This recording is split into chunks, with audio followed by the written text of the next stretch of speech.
Yes, but let's get back to it. So, before the break, you guys were about to set out of town, and I mentioned that you have 3 obvious leads to investigate. You have this village where they were attacked shortly before the tower and the actual Abbey village town was attacked.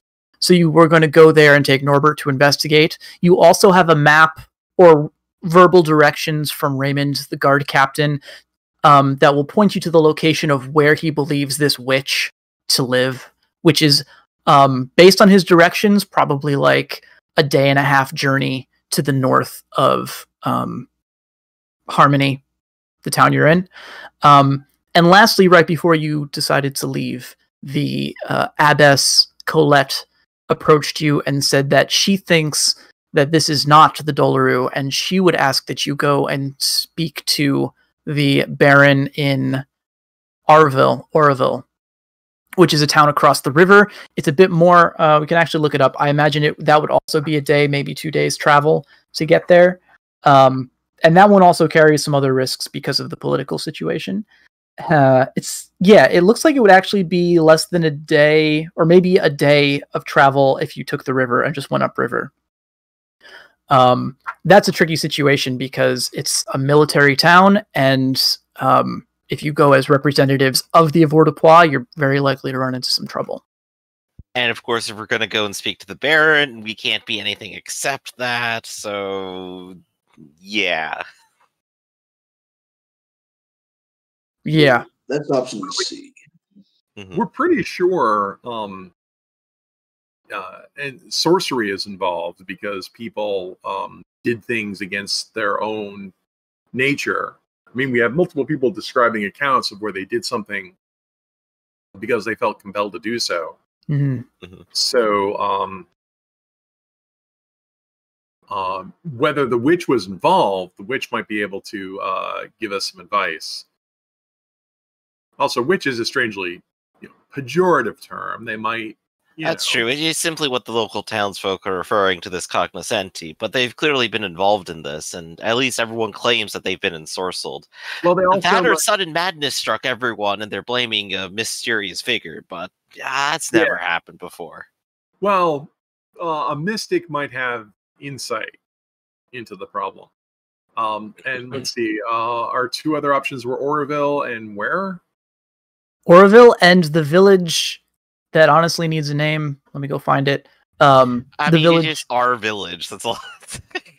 If it's got like 2 or 3 families, it's not that big. Yeah, it's sort of like a farming village that supports Harmony. Yeah. Oh, it's a farm outside of Harmony. Yeah. Okay, I'm just going to call that the Harmony Farming. Harmony. Harmony. So, Connor, between our 3 choices, which one do you think we should pursue? Well, going directly to the Baron is going to be difficult, so that's option C. And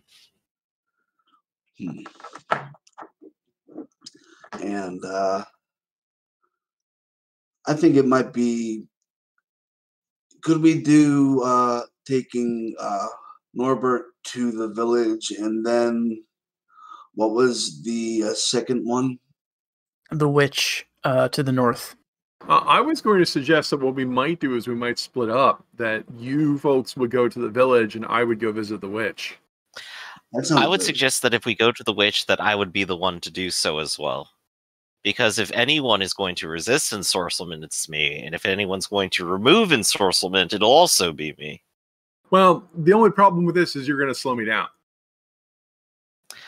That's true, but being very fast and under someone else's control just sounds even worse. Well, you're accusing the witch of sorcery.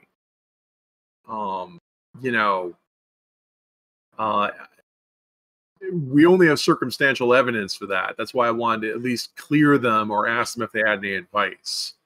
But I could also see, I'm a worldly sort of person. I can handle this sort of thing. This is about the time Connor should probably mention, weren't you cursed before? I'm not anymore. you were able to get yourself uncursed on your own, so she's the perfect person to do this alone. I would feel remiss if I did not go with you. Well, you might, but also you're a bit more provincial. I can't help but notice that you're dressed up like a witch hunter with your big giant witch hunting rod there. Well, Norbert got your witch technically hunting Norbert rod. has it right now, so I don't need it. Right. Well, look, that's my suggestion. I could, and also if the witch needed more information or was even a lead worth carrying out, we could have all of us go visit the witch later. I was going to suggest I could do that while you're escorting this guy because I move way faster when I'm unencumbered. Right. I just simply fear for your safety. I appreciate that, but I'm going to put my hand on the hilt of Gaston's rapier and go, you don't need to worry about me. I know no fear and serve with joy. Well, if that's what you will. That's my suggestion. Connor? What say you, my lord? As I turn to Connor. It sounds like a good plan to me. To get two things done at once would be make good use of our Anushka. Yeah, that's her name. Anushka's speed. And I can just rendezvous with you because you're going to Orville. Yeah, sounds good. Okay.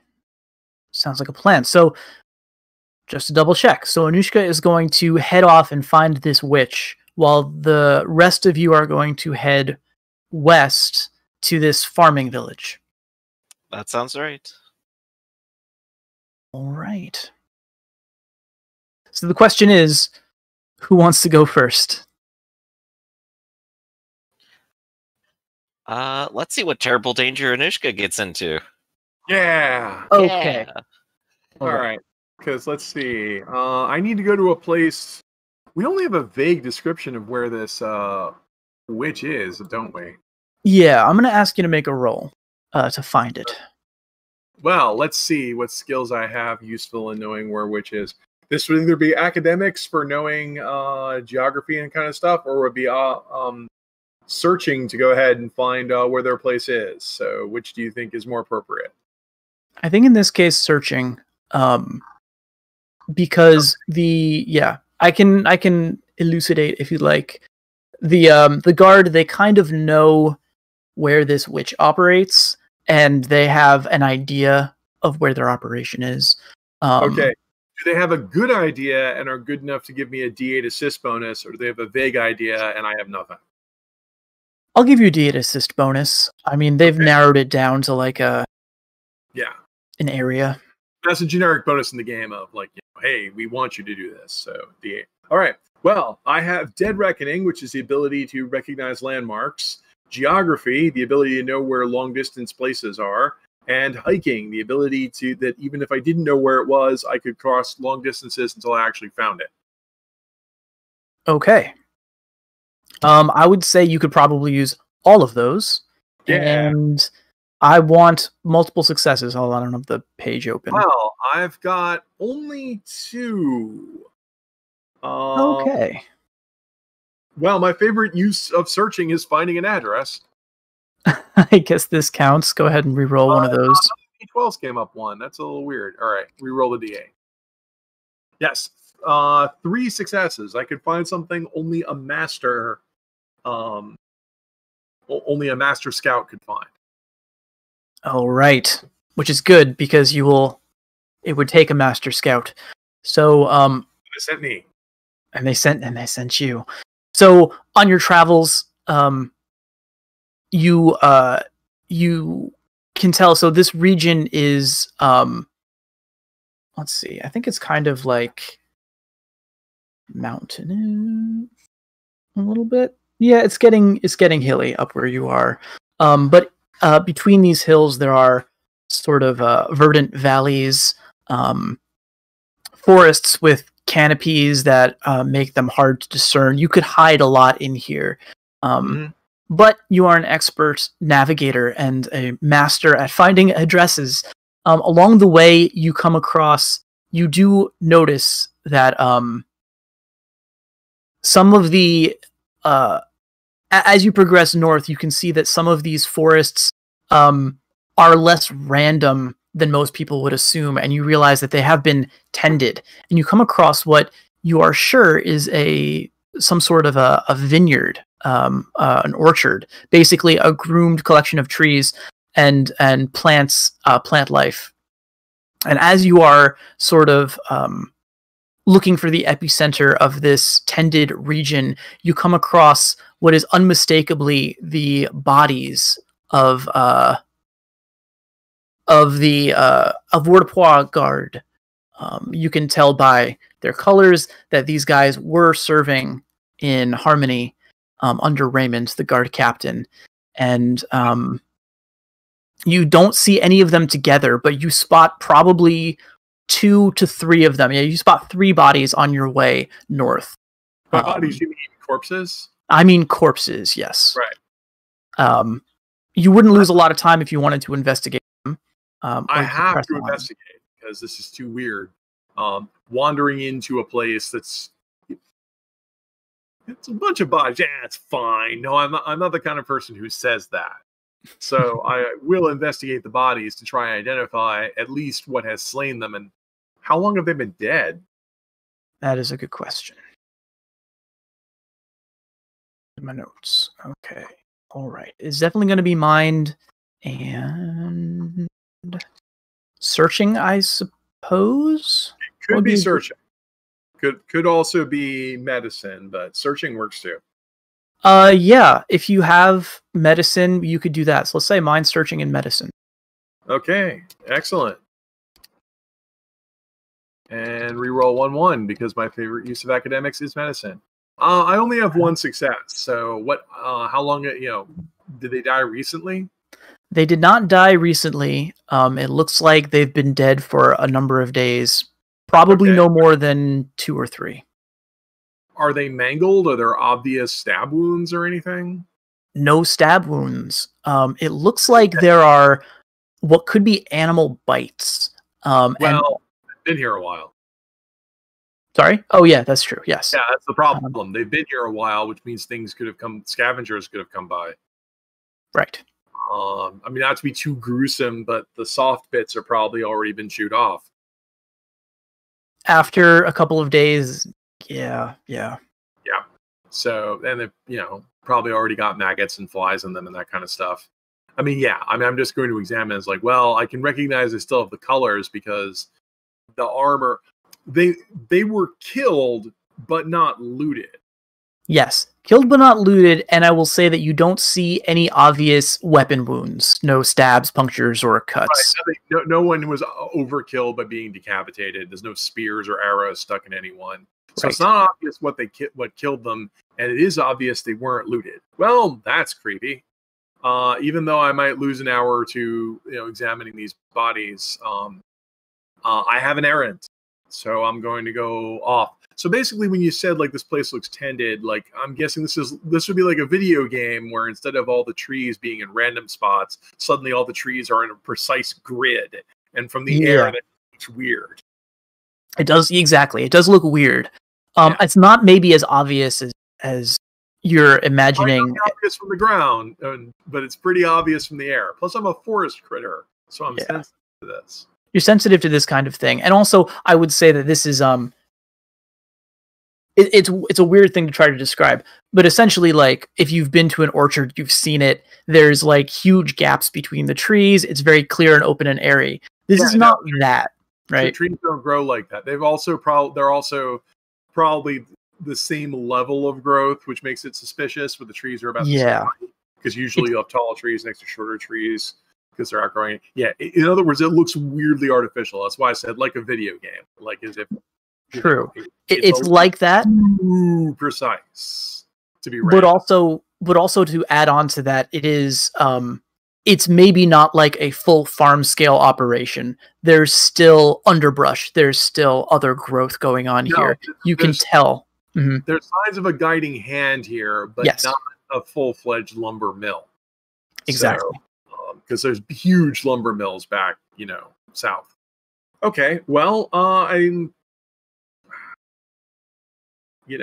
feel bad for these guys, but I'm not the looting kind, so I'll just make a mental note of where I found them, and then move on to my errand of finding the witch.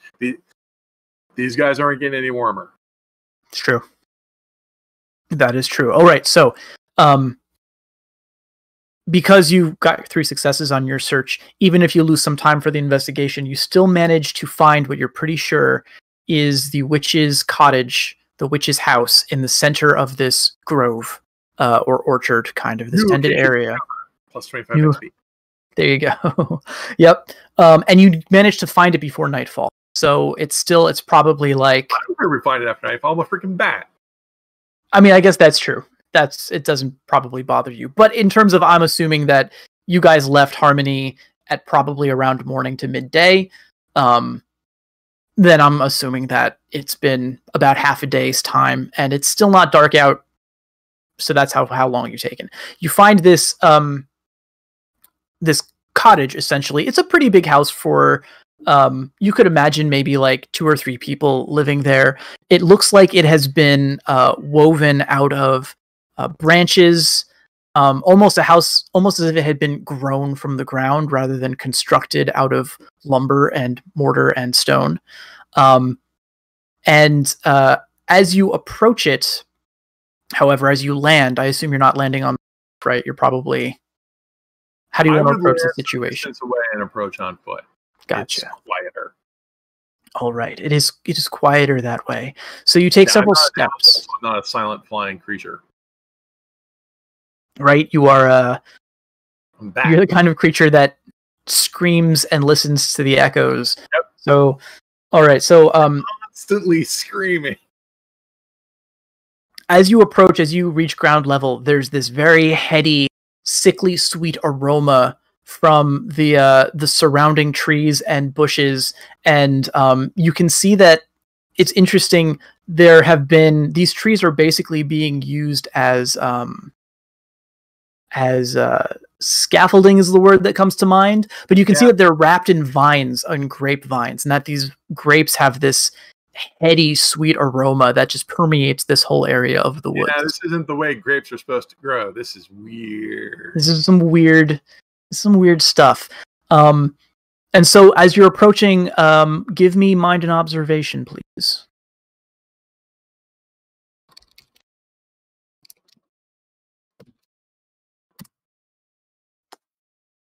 One success. If this counts as a forest, I get an extra die.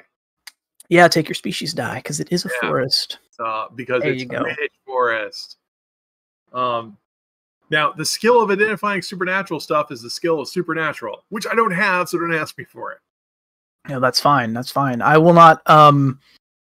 this is not to identify the nature of the strange magic going on in this area. It is to identify that there's something in the trees that is moving. It's silent. It's you get the feeling that there are vines that are moving of their own accord, and you hear rustles in the trees. And even though they cause no, they make no real noise. Suddenly you're aware that these vines, that these large gourd-like vegetation has been coiling around these trees and is preparing to drop down on top of you, something that looks like a large snake. I don't need this. I'm gonna nope. You're gonna nope? You're noping out? Yeah, I'm gonna take to the air. I mean, all right, okay. Just gonna nope out. Because you made your observation with 2 successes, you definitely get enough forewarning that if you just want to book it, you totally may. If I have 2 successes, it gives me focus, then tap focus, run, boom, 41 paces in the air. Yeah. And you can see beneath you maybe didn't realize at first just how many of these things there were, but there are quite a large number of them coiling around and sort of slithering up to the top branches of the trees. And like I said, they look like they're gourds. They're called snake gourds, so they have sort of this bumpy, fleshy exterior. Yeah, they're weird carnivorous vines. I'm gonna make for the house. Okay. Is the house covered in these weird, covered in the gourling or snakes? They're not. The house seems to be... Yeah, the house is not covered in these particular critters. Is the chimney smoking?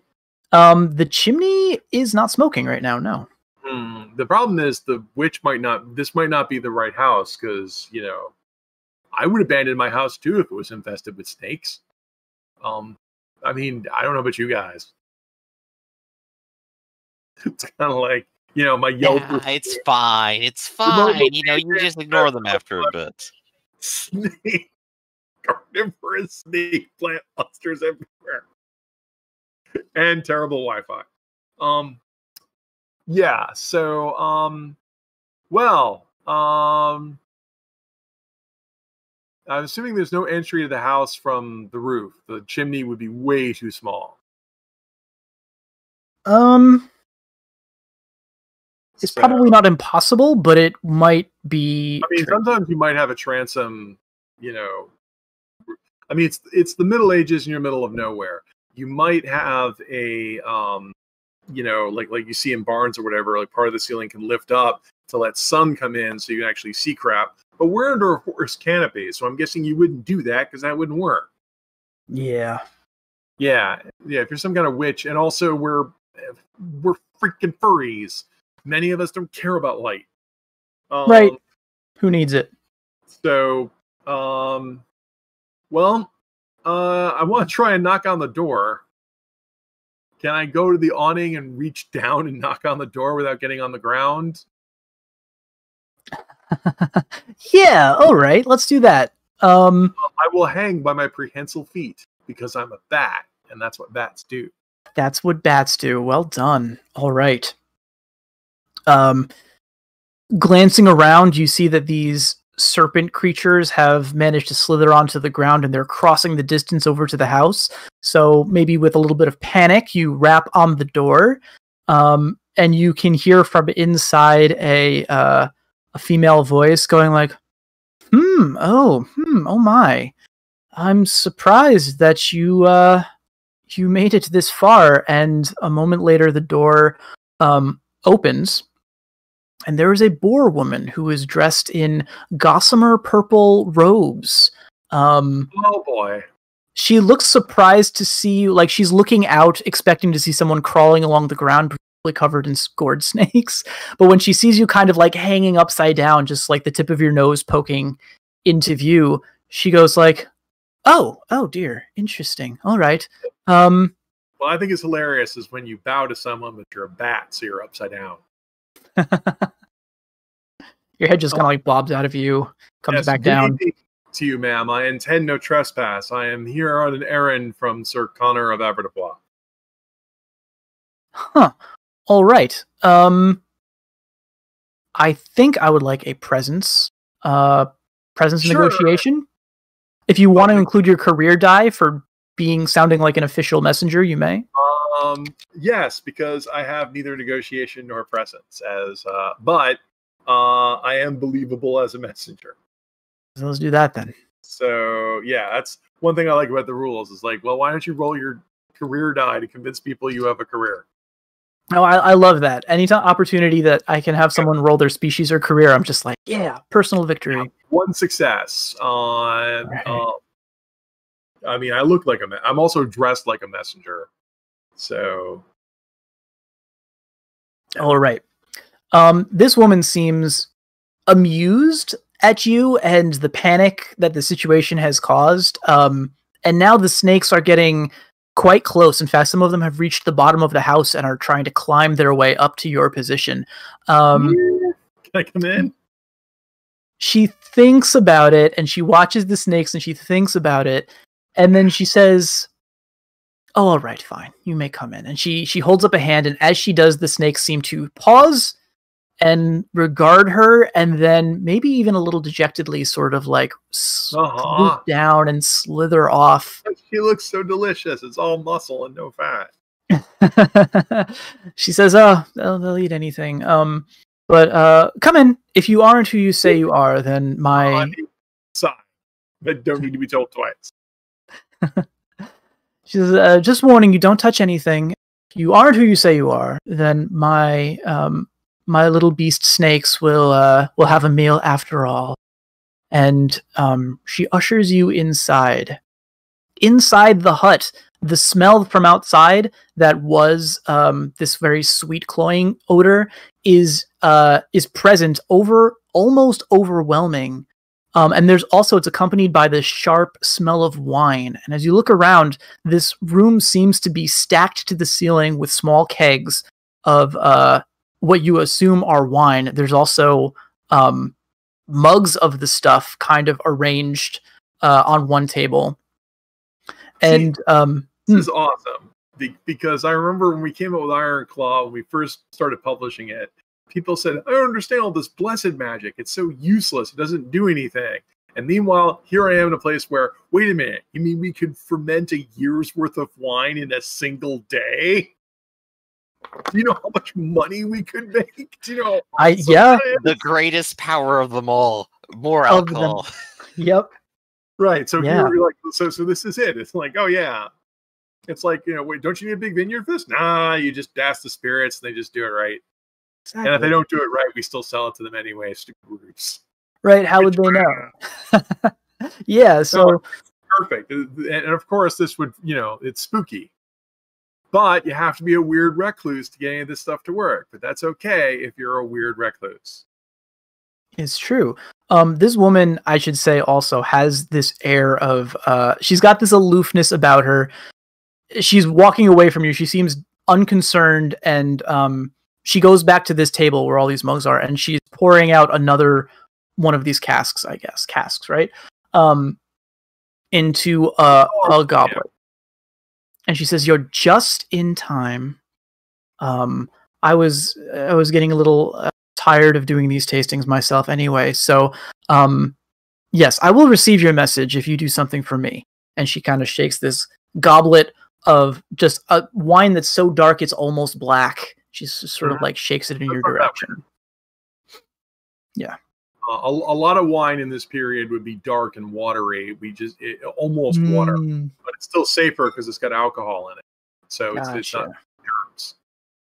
Well, this stuff, you feel like you can smell it from across the room. This is serious stuff. It's pretty pungent. Well, if they want a taste test, I'm happy to oblige. Yeah? Okay. I have learned from my career of being a messenger that many people will try to delay you or sandbag you. Some of them are very lonely. So the trick here is to take small little bits of taste, make a big presentation, and speak flowery language to tell them how good it is. Let's see. Kind of like that. Well, she wants me to taste it. She doesn't want me to have conversation with me, does she? So, all right. Well, I'll try to make, I guess, an etiquette roll for this. Ooh, that's all right. Etiquette. No, etiquette is perfect. Yep. Ouch. All right. That's a botch. You didn't roll your etiquette. It's important to make a good first impression. And therefore, I will sit here and think to after, drinking this, and its incredible headiness, of course, would overwhelm me. I would think, no, I am Anushka. I celebrate life, and I celebrate life with other people. I'm tapping my personality. Okay, all right. Do that. Roll your etiquette die. You forgot to roll that d12. No. I don't have etiquette. I don't have etiquette. I'm relying on my raw academics, which is only a D4, and my favorite use of academics is medicine. No, this is a bonus, guys. But so that's definitely my personality of effervescent to cover it up. So I'm guessing that when I sip this is incredibly rich, and it's the kind of wood alcohol that gives you a horrible headache. Oh yeah, yes. Blind. Yeah, in fact, or fortified wine is what I should be thinking of. Fortified wine, exactly. Yeah, exactly. It's like so. Well, it's certainly unique. The sediment gives it an earthy quality. I think it's an acquired taste. She looks visibly deflated, and she's just kind of staring at you with this sort of like, "Are you seriously, really?" kind of look. But she does seem. You do have one success. She does seem genuinely interested in your unbiased opinion, and possibly rich people who spend way too much money would probably enjoy this. I am a mere commoner with an unrefined palate. There you go. And you said you didn't have any etiquette. It took a minute to come to me. I have a bubbly personality. I would probably be babbling a lot faster than this, but because Anushka is a bit of a babbler. Right. Okay. I mean, I don't know, but I know some other people who might sort of be able to enjoy this. Now, myself personally, I'm just an unrefined commoner and don't really have the refined palates, the finer taste, to be able to appreciate the finer bouquet of this. But other people who might be able to have sort of a more worldly perspective might be able to enjoy the bouquet a bit more. All right, honey. All right. Don't hurt yourself. Fine. And she looks a little bit like, obviously, I appreciate your unrefined take on it. Naturally, I had hoped for a bit of more of a glowing review, but that's all right. I suppose it's not a total loss. Then she's looking at the cask now, and she sort of sighs and shrugs and says, like, "We'll try this one again at a later date, anyway."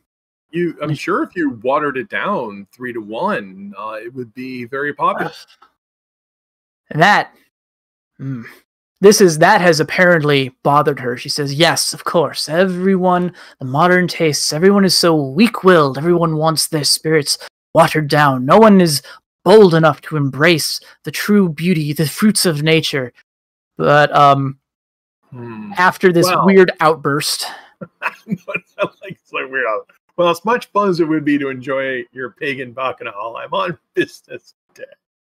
Perhaps we can smack each other with Februa's later. But I'm on a mission here from Sir Connor. I come seeking your counsel, and I will describe in great detail the incident that happened in town where people were ensorcelled. And we're trying to find the culprits because this is an attack not only against citizenry, which is terrible, but also against Avoirpois Domain itself, since they targeted the places. And so I would ask this witch for their counsel. I'm not accusing her of doing this. I'm asking her counsel. Who do you know would be capable of this, so we can find these people and make them question them for their crimes?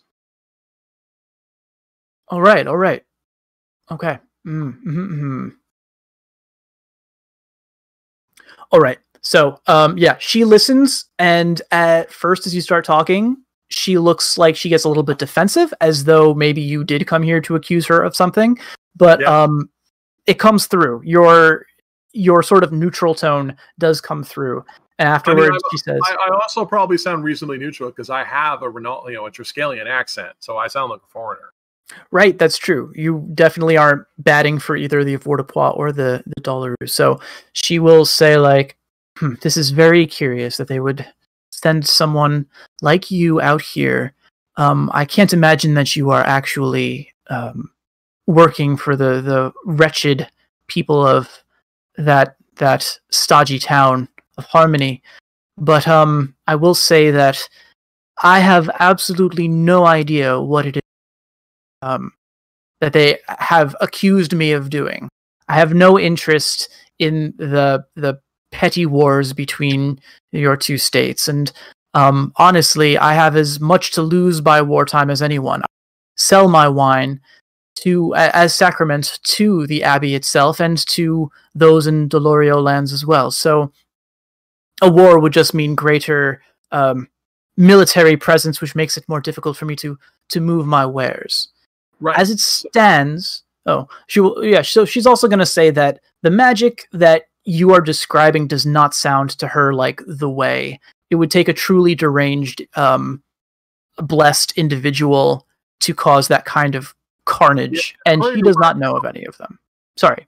Yeah, according to our accounts, like, blessed people are rare and individual, and they have more power when surrounded by faith. This sounded like a bunch of guys came in, like a bunch of wizards came in and went to town. And so, yeah, so this doesn't sound like the witch at all. So basically, this is corroborating what I thought. Pagan witches are not ones to interfere in worldly affairs so brazenly. So, no, I just, spend some hours talking to her. I get her to talk about wine. I'm really good at getting people to blather about stuff they like, because that's gossip. And I have a lot of that. But eventually, so basically what I think what you're telling me is I don't learn anything new. She doesn't know who did it. And I don't believe that she did it either, right? That's what I get out of this. I think so. Okay. Would you like to make a gossip roll? Sure. Gossip and will, I suppose. Wow, I'm unusually bad at this. Yeah. Maybe I don't find that out. And my favorite use of gossip is finding places. So, yeah. No, I just listened to her, and I listened to a bored old witch talk a lot. Basically. While I attempt to drink the strongest wine I have ever been in the vicinity of. Oh yeah, it's starting to affect you. You're taking tiny sips, but even that. Are you sure this isn't a varnish? She says, the things you say are quite entertaining. If it would be... I was going to say, all the blood's rushing to my head. Oh wait, I'm upside down. Oh wait, that's why I'm upside down. It's quite impressive how you can do that, how you can take sips while hanging from the rafters like that. I'm back. Well, I will say that... I don't expect you to understand. I will say that even though you didn't really gain any information you didn't already have, besides confirming that this person is not directly involved with the attacks, you have endeared yourself to her. The witch introduces herself as Dominique. She says that she sells wine all over this region, and that she could make use of a messenger. If you were interested in advertising for her, she has some hand calligraphed note cards that basically are like menus or something, or pricing. Well, and she's like, a winery, you'd have a wine press, so they'd be crudely pressed. But yeah, no. Yeah, sure. Done. Yeah. Cool. So she says, if you can bring in some customers, I would gladly. I would find a way to repay you. Charming. I might suggest you might want to have fewer snake monsters around. That's usually not a big selling. Well, they also, they are for defense, but I also use them for transport. They will bring the casks out to my delivery men. I have some contacts in the area. Look, Ezekiel, the snakes are axe. That's all they do.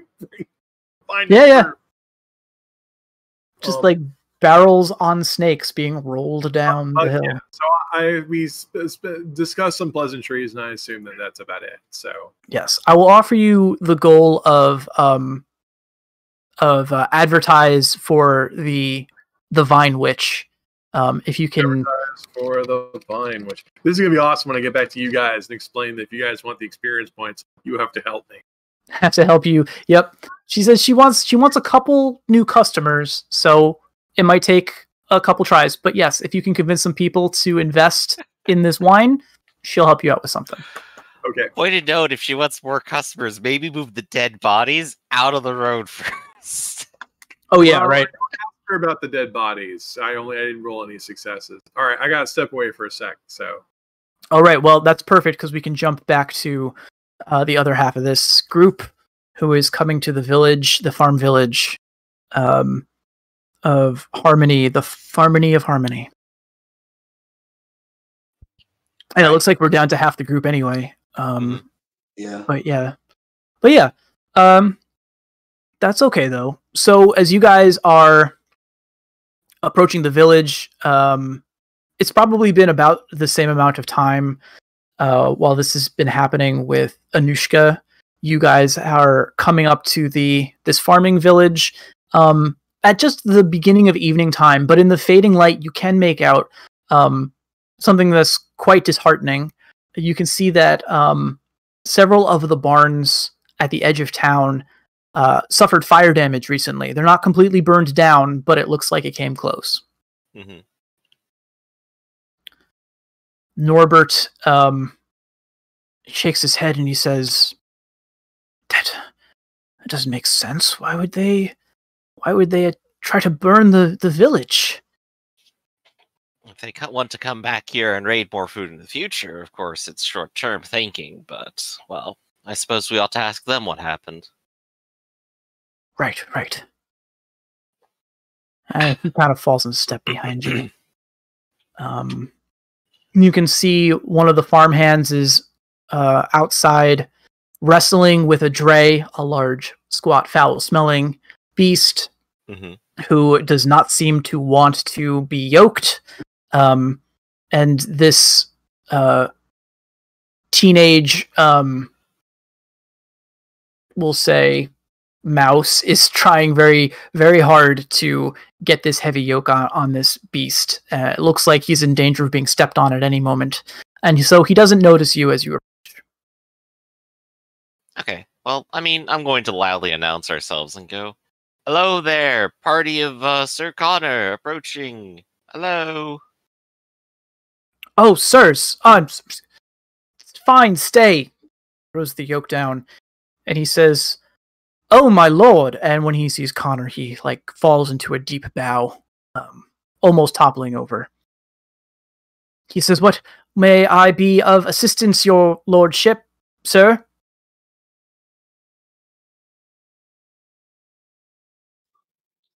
Out of character, we're here to to investigate what occurred here, who did it, and if the guards arrived and what they did. Okay, I just wanted to clear that up just so I don't go off half-cocked on something stupid like I sometimes do. Yo, I know the feeling. No, you're good, man. No worries. This mouse lad is looks eyes wide. He says, "Oh, the men, the guard. No, they came. Although by the time they got here, the foul bandits had already done most of their work. They did help us put the bonds out before, they were too damaged. But no, you rest assured, sirs. We need no more assistance. We're hardworking folk. We can take care of it ourselves." I can see that. But what can you tell us about those foul bandits that attacked you? Anything memorable about them? Well, they were dressed in cloaks, but it was quite obvious that they was big horrible rats. And there must have been 24 of them. At first, we thought it was just another raid. We grabbed the pitchforks, but while the fighting was going on, suddenly someone noticed fires, smoke, and could smell the burning from the bond. The drays were going wild with fear, so we broke off. We tried to douse the flames. We sent runners to go alert the abbey, and at that point we were able to fend off the rest of them. They fled back into the wood that way, and he points to the southwest, where, a ways in the distance at the edge of the farmland, you can see there is a forest has sprung. Thank you, Goodman. Do you have anything to ask him? What's your name? Doctor? Yes. Could you tell me about these people? They're the ones we've heard before that your village has been raided in the past. These are the same people, correct? The same rodents? Well, it's hard to say. We've had plenty of bandits through here this way, and honestly, many of them happen to be those horrible boar from across the river. Also, generally not in such large numbers. We're used to a raiding party of maybe 5 or 6, and in some cases we'll just leave food out for them, and when we see their signal fires, and they'll come and they'll take it and they'll leave. These beasts, I don't know. They didn't give any warning, and so the fight was upon us before we even knew what to do. So of a different party, of course, or different nature, if they don't know the custom. Indeed. Now, I mean, did they take anything? They came and burned down a few buildings. I can see it over there, but what did they do or take? No, bandits do. They take the grain that we harvest, mostly, and sometimes they'll steal away a dray or some rare occasions, some farming equipment. Some of the metals are worth something to those lot, I assume, but I'm not really sure what they took. We were kind of preoccupied by the fires. I see. Well, that's something I need to investigate soon. Perhaps you can show me to an elder in a moment. But I guess I do have one more thing, of course. You said you sent word to the town, and of course some guards came by. They came swiftly and ran them off, correct? Correct, sir. Yes. Good. I'm happy to hear that. Who was... I don't remember the man's name or species, but he was the one that tried to burn down Mage Cross and got into the gunfight with Nuska. Santiago de la Vega. De la Vega is the albino jackal, captain of the King's Guard in Triskellion. Right. I guess since these are rodents, they're not the same species, obviously. There's a big albino wolf decked out in the most expensive armor we've ever seen, wielding command over people. It's like, that'd be a little bit obvious. The simpler question would be, how well armed and armored did these rodents appear? Many of them were fighting with sticks and clubs. I think there were some metal maces.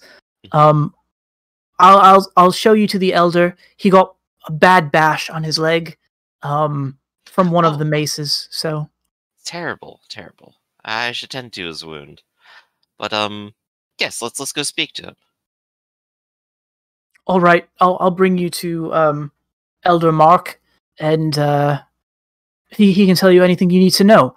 And the mouse, he kind of like grabs the dray by the bit, the bridle, I don't know, something like that, and basically kind of tugs him. At this point, the dray has given up. He just didn't want to be yoked. So the two of them will trudge into the town proper, and you can see it's a quiet little farming village.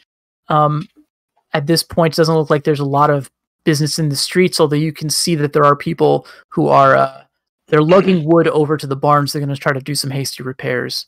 The elder is among them, and he's not doing any labor. He's sitting on a bale of hay with his leg propped up in a splint, and he's just sort of ordering around. Now you there? No.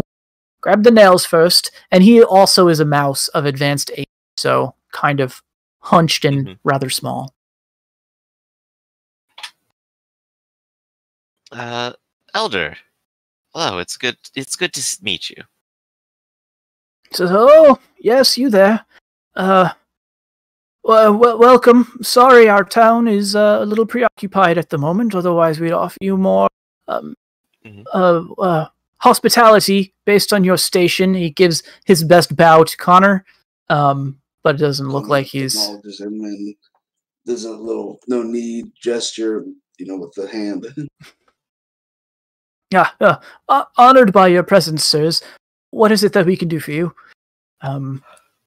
As you can see, we're undergoing some repairs, but we should have this place shipshape in a couple of days.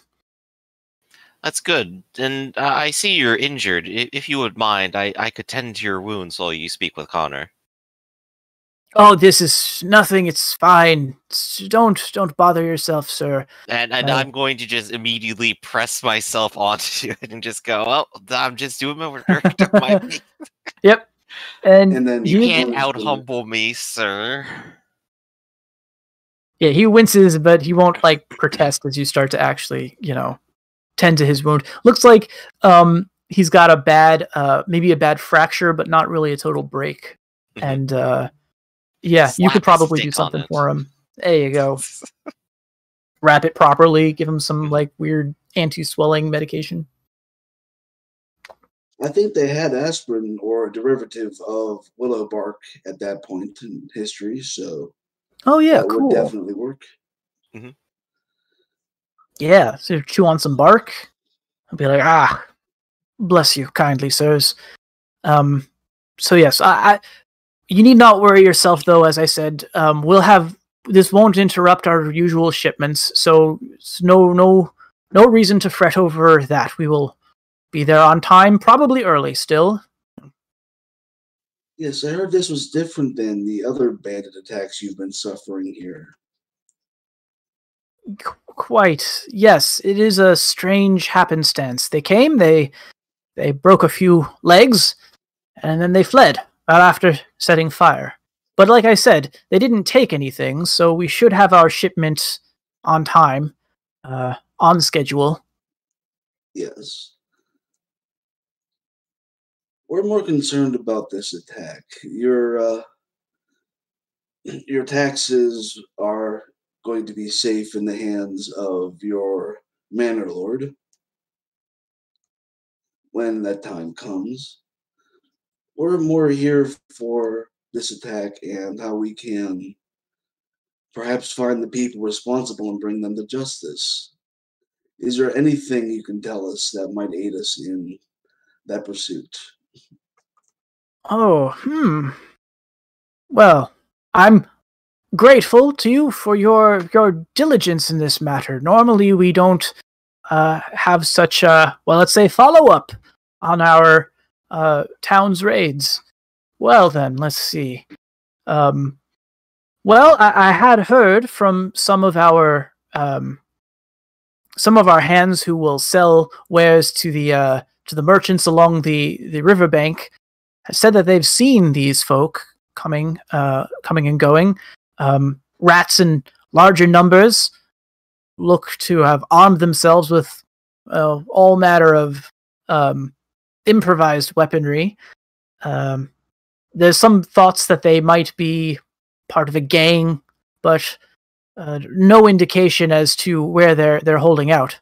My money is on the Southwest Forests. You could get lost in there for days in a 2-mile radius, a single league, and never find your way out. That's just the nature of the place. So we try to avoid it. Yes. But if they had a good ranger on their side, they could likely hold up there. No one would ever find them. Now, did any of these attackers leave anything behind? Oh, perhaps a few broken maces and beat sticks. A tattered cloak. I think one of our men grabbed at it, and it came off in the struggle. They're yours if you want them. We were probably just going to burn them on the next bonfire. They may help us find their owners, actually. So thank you. Thank you. Like I said, it's mighty fine to receive such attention from his lordship. Yes, the Archduke specifically asked us to come here. Now, out of character, I would assume that Connor doesn't know exactly the details on thaumaturgy, but he does know that thaumaturgists can find people based on something that belong to them, I mean. Like so a synecdoche. He wouldn't know it's called synecdoche, but he would know that, oh yeah, they can find things. So now he's going to try to go that route to maybe later on hire a witch hunter. No, that's very smart, actually. Yeah. Well, they will bring you the belongings they have, and it's pretty much as he said. There's a cracked mace. There's a robe. That's like been ripped and looks really dirty, like someone had been sleeping in it for weeks. That's a perfect synecdoche. It probably has some fur in the weavings. Yeah. It's funny. So in another game that I play, and we were just having the synecdoche conversation. I always imagined that it was like this, where you had it would be like, oh, fur, something that actually like was a part of the person you're trying to find, might be a stronger link.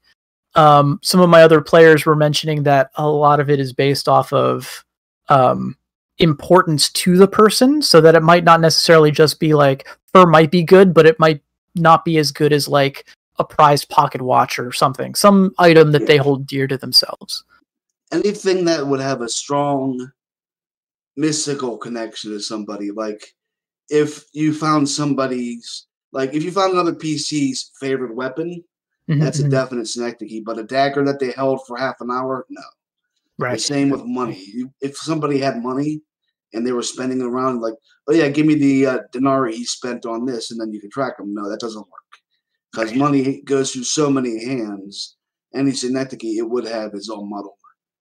Yeah, there's like some sort of psychic residue or something on these items that makes them.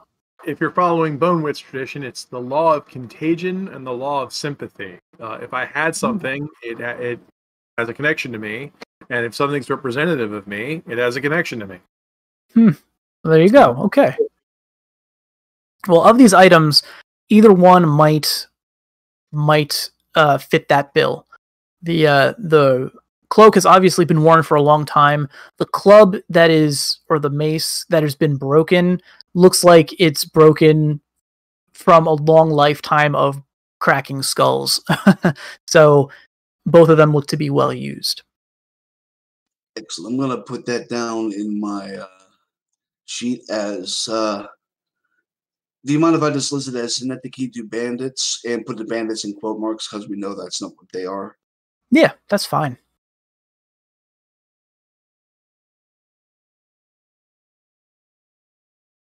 Not a bad idea. I'll say, so the village elder will also offer you guys room if you care to stay, if you're planning to stay in the town overnight.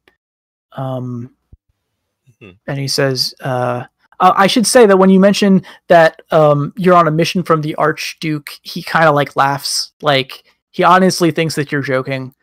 It would never occur to him that their village would even be on a map that the Archduke's retainers might own. So he thinks that you're being funny, but he appreciates it nonetheless. And he'll say, oh, for servants of the Archduke, we can gladly make up some beds, I'm sure. And out of character, if he did send us out on a job that he thinks is of some importance, the Archduke might have given us at least one letter of recommendation, and we could then show it to him and say, yes, this is from him.